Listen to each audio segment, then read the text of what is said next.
Welcome to Witch Hunt, the show bringing you news of the ongoing crisis of harmful practices related to accusations of witchcraft and ritual attacks. I'm Josh Hutchinson. And I'm Sarah Jack. Today, we are discussing a critical and contemporary issue: violence against persons accused of witchcraft. Around the world, accusations of witchcraft continue to lead to horrific acts of violence. These accusations often result in social ostracism, physical assaults, and even murder. Joining us today is a remarkable guest who has dedicated her life to fighting against these injustices. Sashiprava Bindhani, a human rights advocate and a legal expert from the Indian state of Odisha, has been at the forefront of combating witch hunting and advocating for the protection of vulnerable individuals. Can you tell us about what a public interest litigation is and how you have used that to raise awareness and change minds? As I mentioned, before, when it is coming public interest litigation, before that, I had a very good another public interest litigation. So that gets me think do these things also. And when in 2011 it happened in my life, I was having a major operation. So my husband called me from Bangalore, where I am now. So he was there at that time. What? Doing it already? You see the today's newspaper. This is a full page news item. The girl is holding the beheaded the body of the sister's mother-in-law with one aluminium bucket, that big ball. So they are holding, and that photograph came up.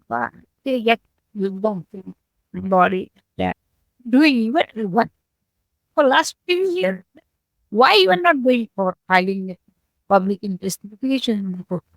That was in the month of May. May 10th, 2011.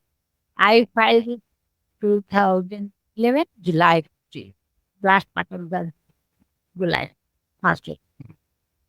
It came up in the High Court, on 3rd of August.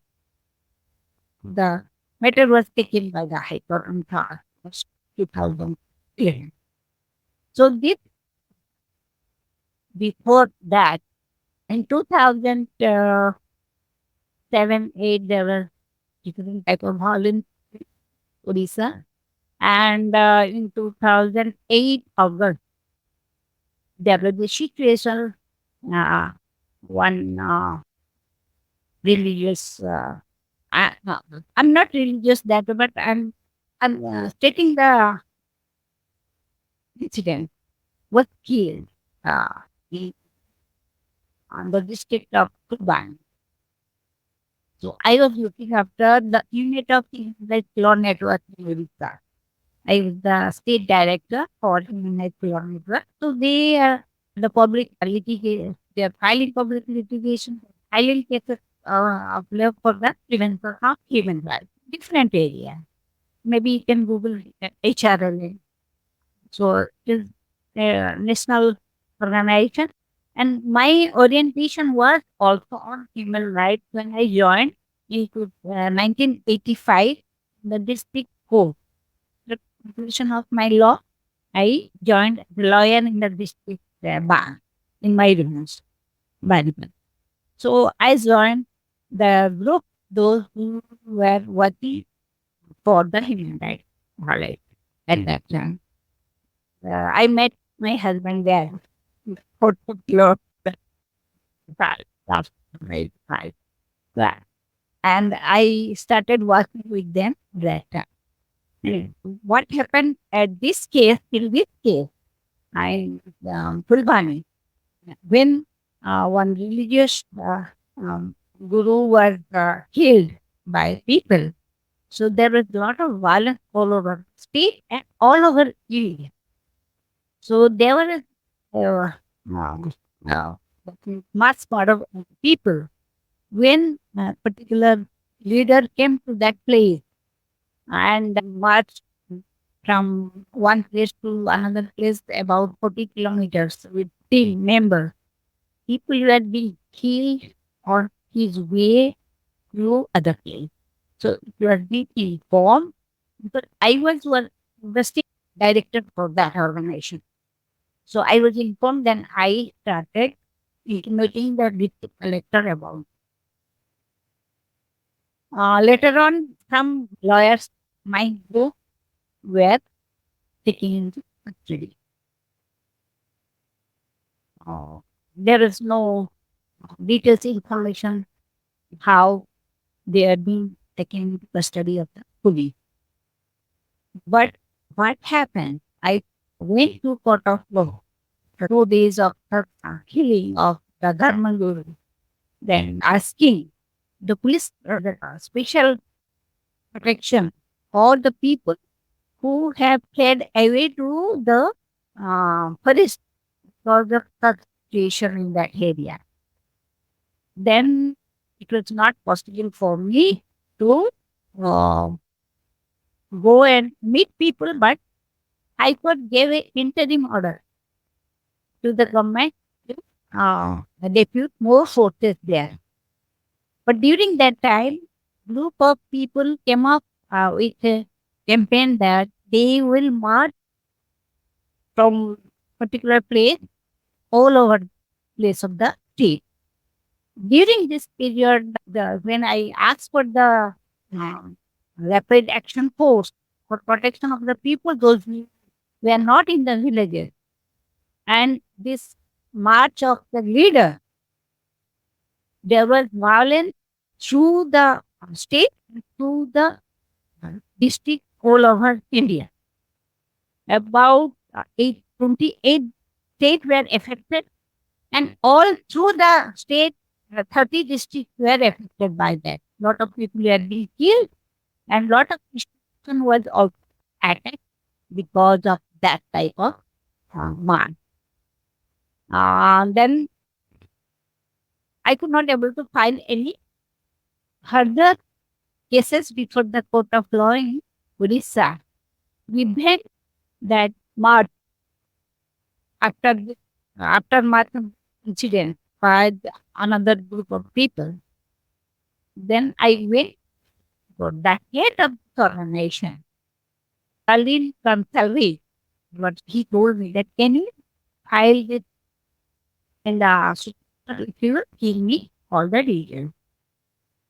Then I gave the detailed paper cutting of the Odisha state. It was not in any other language, but I hand translated this things to in English. My point was here that if a march from a place to another place is about 30 kilometers, it, aftermath of that march can create such type of violent situation all through the country and the state. Then the march all through the state can ignite the war. Then people gave order. No, the march cannot be before 2 days. One day before the march, well, the people gave this order. That was the conflict. Give me that taking newspaper cutting, giving your reason with the prima facie, we can file any case for the interest of public. When this thing happened, made one, and I had lot of newspaper cutting and the analysis of the case 2007 to 10 in my one, where all case related to something where Mr. SGR case. So I talked to my friend, senior lawyer in the Odisha High Court. Then we drafted, I told that we can take the reference of another case in India, that Visakha guideline. It is that guideline later on become the prevention of sexual harassment and the working place law guideline. So we took the reference of this thing, then we approached the High Court. Public interest litigation is that if, as you asked, that it is the interest of the public, if the court that necessary, then court take the decision about such type of cases and can give judgment. But this is a very historic judgment. You can say that the state, the High Court, has given the direction to the state government to have a separate guideline. My case was filed in 2011 July, and it was taken. The first date was 3rd of August 2011, and 2012 another petitioner also joined co-applicant in 2012 April, and then the decision was kept aside to consider their application, and the court gave the order to the high state government to frame a guideline for within 1 year. They should also place bill before the assembly have a correct end. And I have shared the document with you. You can find in the para 10 and para 13. Para 13 is about the preventive measures. What type of preventive measures the state government takes. So very specifically, they have given the order. So I am also following the order of the High Court till today and the action taken by the government.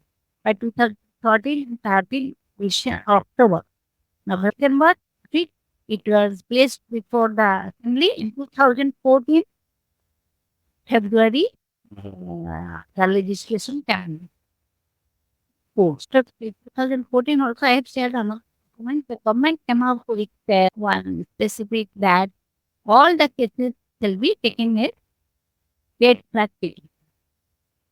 I mean, from the very beginning, the crime branch will follow it till it is being disposed of by the district court. It is a process where the both police and the court will be careful enough to ensure that the case has been processed and the case has been disposed.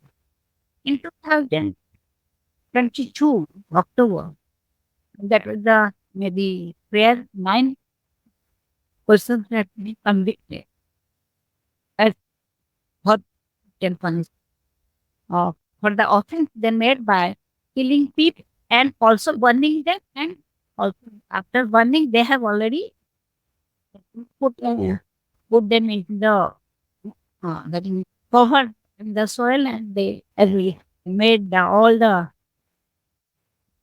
evidence and everything, removed the evidence. Lot of other crime was also been committed by them.